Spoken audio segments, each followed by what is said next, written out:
Kaza neza kuri Elize TV Media. Nitwe Elize.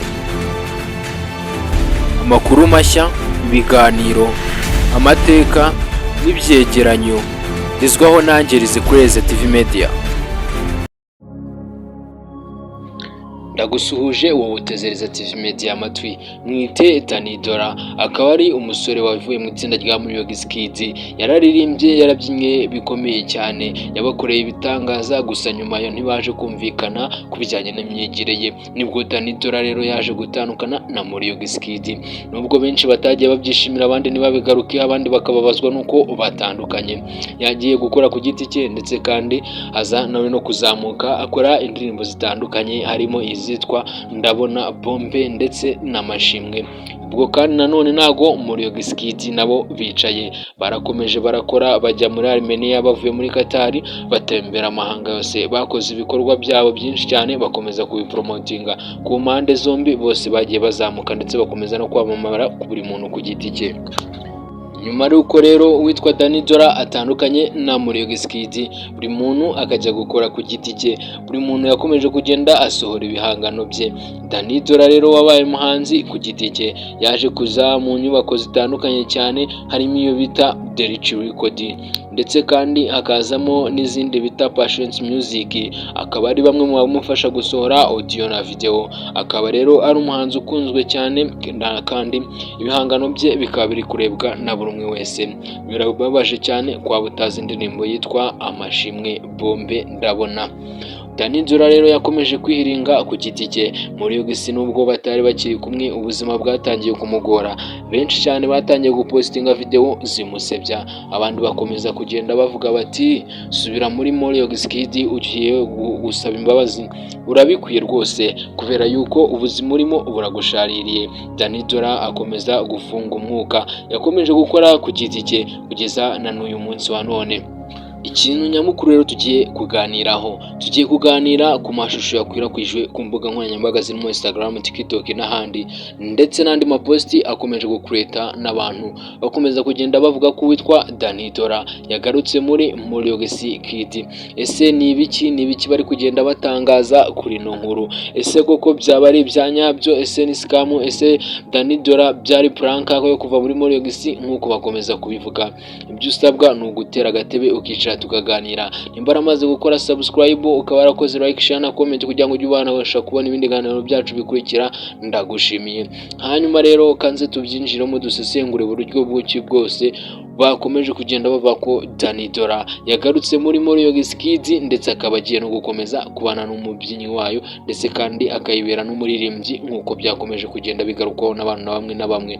Ikindi kandi ugiye kumenya kuri Danidora ni ukubera yuko abantu benshi bakomeje kugenda bavuga ati agarutse muri Muriyogizikidi byaba ari byiza. Ni nyuma yuko kandi amakuru yari yakomeje kugenda avugwa hirya no hino mu minsi ishize ko witwa Danidora yakomeje kugera mu itsinda rya Shiri Silver Foundation, akaba ngo kandi byarakomeje gutangazwa nuko ngo ari mu rukundo n'uwitwa Naomi.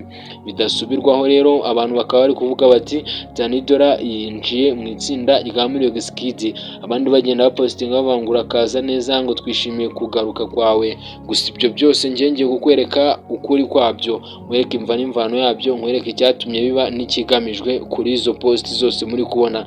Ese koko Danidora yabagarutse muri Muriyogizikidi? Ese yakomeje gukora ku giti cye cyangwa? Ibi byose ngiye kubikwereka. Elize niyo gisubizo, niko nitwa.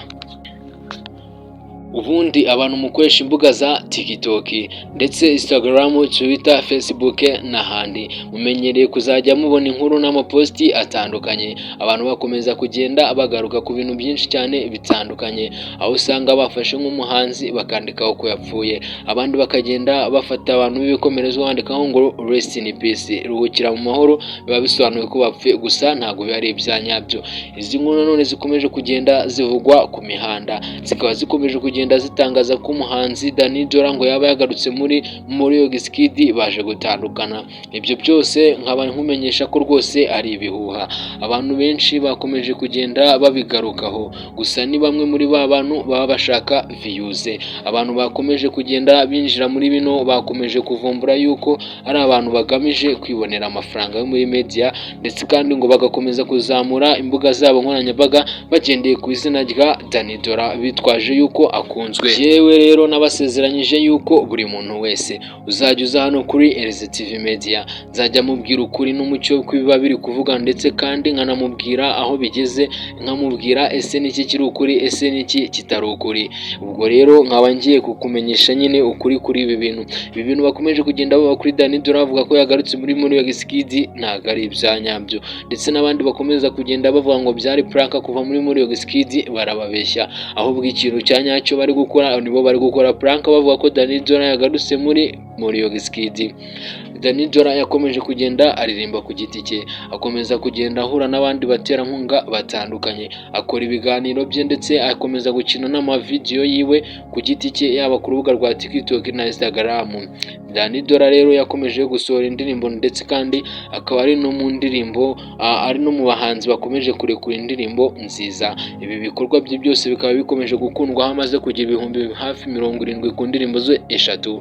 Indirimbo ye ya mbere akaba ari ndabona ifite ibihumbi 250 bya views. Indirimbo nanone ya kabiri rero bayita Bombe, ikaba yagumanje kugwiza ibihumbi 510 birenga bya views. Indi ndirimbo ya gatatu rero aheruka gushyira hanze ari nayo nshyashya yitwa Amashimwe, akaba rero ari indirimbo nayo yamaje kuzuza ibihumbi 300 ku rukuta rwa YouTube.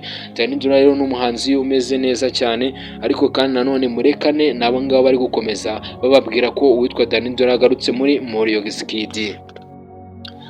Danny Dora ari gukora ku giti cye, ari kuzamuka, ari gukundwa wenyine, na muri Wizkid nayo igakomeza gukora ibikorwa byayo ku giti cyayo yiturije yonyine. Buri muntu yaciye ukwe bamaje gutandukana nubwo bagishaka kugaruka mu byabo. Hanyuma rero nkwibutsa gukora subscribe kuri channel ya Danny Dora, kandi nyine ukomeza gukurikira Danny Dora unamo subscribing, ari nakwibuka gukora subscribe kuri Elise TV Media kugira ngo ujye ubasha kubona ibiganiro byiza, amakuru agezweho, umenye ukuri mu byo abantu bagiye batangaza, bakagenda bavuga inkuru zitandukanye, nanjye nkaza nkazishyiraho umucyo ukamenya nimba ari ukuri cyangwa atari ukuri.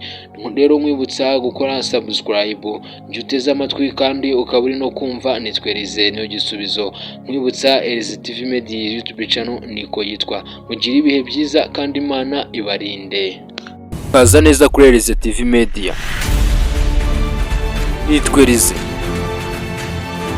Amakuru mashya, ibiganiro, amateka n'ibyegeranyo bizwaho nanjye Elise kuri Elise TV Media.